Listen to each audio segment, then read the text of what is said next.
talking about development in the city of Brooklyn Park, in the northwest portion of the city specifically. I'm joined now by Erin McDermott from the city. Erin, nice to see you. Nice to see you. And this is an area that the city is particularly interested in talking about different types of development. And what are we looking at up here?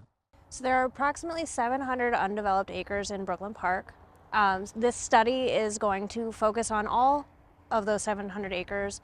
There are also 245 acres that are going to be dedicated to biotech development, but this study will focus on the entire thing, including our utility placement, land use, comp plan amendments. We've talked about the biotech district specifically and kind of expanding upon the offerings, but this, like you said, involves more of this area, and there could be more kinds of development up here.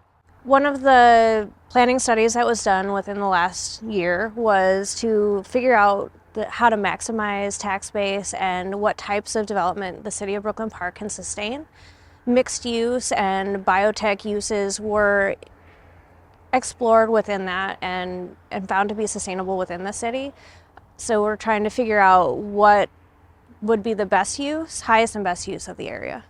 So as part of this study and a part of this process, you want to get a bit of public feedback and kind of public engagement. How is that going to work? How can people be involved in that?